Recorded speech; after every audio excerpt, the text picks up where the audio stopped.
पारिस्थितिक तंत्र पारिस्थितिक विज्ञान की वे शाखा है जिसके अंतर्गत समस्त जीवों तथा भौतिक पर्यावरण के मध्य उनके अंतर संबंध का अध्ययन किया जाता है। पारिस्थितिक शब्द का प्रयोग पहली बार अर्नेस्ट हैकेल ने किया था। A.G. टैंसले द्वारा 1935 में पारिस्थितिक तंत्र का शब्द का सर्वप्रथम प्रयोग किया गया था। गहन पारिस्थितिक डीप इकोलॉजी शब्द का प्रयोग अर्नीज नेसे ने 1973 में किया था। आधुनिक पारिस्थितिकी के पिता यूजीन पी ओटम को कहा जाता है। स्वपारिस्थितिक इसमें किसी इकाई जीव का अध्ययन किया जाता है। स्वपारिस्थितिकी इसमें जीवों के समूह का अध्ययन किया जाता है। पारिस्थितिक तंत्र की प्रकृति की इकाई की क्रियात्मक इकाई जिसमें जैविक अजैविक घटकों के बीच होने वाले जटिल क्रियाएं सम्मिलित होती हैं। सामान्यतः पारिस्थितिक क्रिया में सम्मिलित होने वाले जीव मंडल के सभी संघटकों के समूह को पारिस्थितिक तंत्र कहते हैं।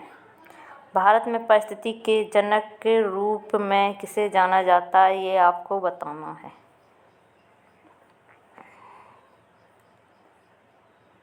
पारिस्थितिक तंत्र जैविक घटक, अजैविक घटक। जैविक घटक में उत्पादक, उपभोक्ता, अपघटक और अजैविक घटक में अकार्बनिक घटक, कार्बनिक घटक, भौतिक घटक।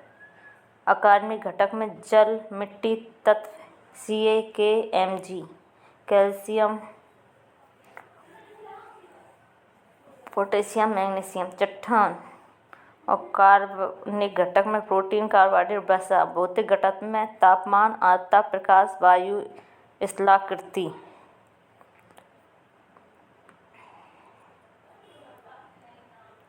पादप इसमें सभी हरे पेड़ पौधे आते हैं जो प्रकाश संश्लेषण क्रिया करके अपने भोजन का निर्माण करते हैं। शैवाल, हरे पेड़ पौधे। उपभोक्ता ये 4 प्रकार के होते हैं। प्राथमिक उपभोक्ता जो अपने भोजन के लिए पौधों पर निर्भर रहते हैं प्राथमिक उपभोक्ता कहलाते हैं। इन्हें शाकाहारी भी कहा जाता है, जैसे बकरी, खरगोश, ऊँट आदि।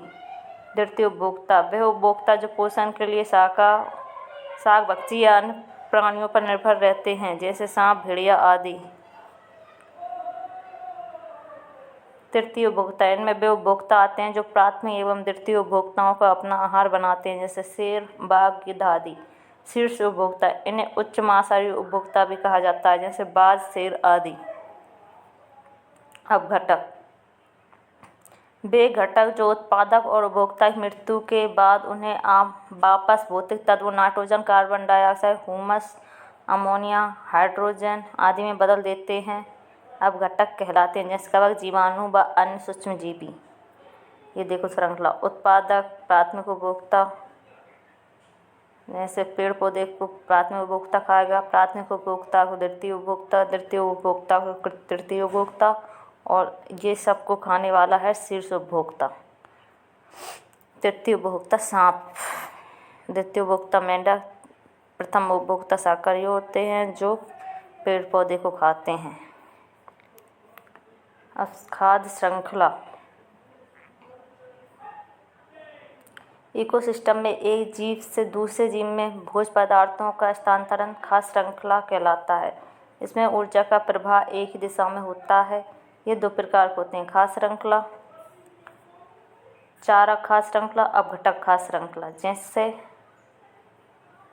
घास को टिड्डा खाएगा, टिड्डा को मेंढक, मेंढक को सांप। और अपघटक खाद्य श्रृंखला जैसे कचरा, फिर कीट, फिर छोटी मकड़ी।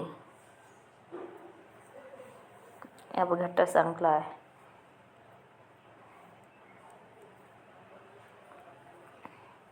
खाद्य जाल विभिन्न खाद्य श्रृंखला आपस में मिलकर खाद्य जाल बनाती। इसमें ऊर्जा का प्रवाह एक दिशा में होते हुए कई रास्तों में से होकर गुजरता है। इन्हें भी जानें। समुद्री खाद्य श्रृंखला में फाइटोप्लैंक्टन्स मुख्य प्राथमिक उपभोक्ता होते हैं। चींटी अपघटक तथा प्राथमिक उपभोक्ता दोनों की श्रेणी में आती है। खाद्य साग सब्जियों का सेवन करने पर मनुष्य प्राथमिक उपभोक्ता जबकि मांस का सेवन करने पर द्वितीय उपभोक्ता की श्रेणी में आता है।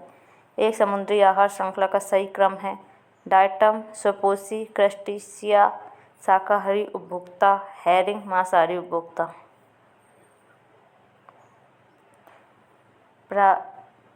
परीक्षा उपयोग ग्रीन तथ्य।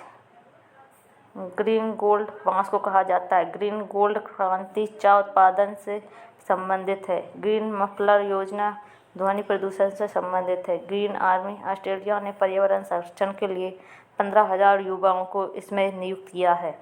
ग्रीन पीस यह एक पर्यावरण संरक्षण NGO है। इसका मुख्यालय एम्स्टर्डम नीदरलैंड में है। ग्रीन डेवलपमेंट पुस्तक के लेखक WF एडम्स हैं। ग्रीन ऑस्कर व्हिटली अवार्ड को कहा जाता है। ग्रीन रेवोल्यूशन इसका प्रारंभ 1966-67 में हुआ। ग्रीन हाउस गैस इसमें सर्वाधिक योगदान कार्बन डाइऑक्साइड का है। ग्रीन मिल्क मैसूर के केंद्रीय खाद्य तकनीकी अनुसंधान संस्थान ने 18 दिसंबर 2019 को ग्रीन मिल्क का विकास किया है। ग्रीन सिटी हरे भरे पेड़ पौधों का आवरण के कारण चंडीगढ़ को ग्रीन सिटी कहा जाता है। ग्रीन वॉश पर्यावरण संरक्षण का झूठा वादा करना। पर्यावरण तंत्र के प्रकार को पढ़ने का नहीं है अपने उसमें सिलेबस में, फिर भी देखो ये चार्ट पढ़ा देती हूँ। पर्यावरण तंत्र के प्रकार प्राकृतिक और कृत्रिम। प्राकृतिक में स्थलीय और जलीय। स्थल में जल, वन, मरुस्थल, घास और जलीय में लवणीय स्वच्छ जल, सतमल जल। लवणीय जल में लेटिंग रुका हुआ पानी झील तालाब का, और स्वच्छ जल में लोटिक बहता हुआ पानी झरना नदी। कृत्रिम में मछली घर, धान का खेत, कुआं, गार्डन।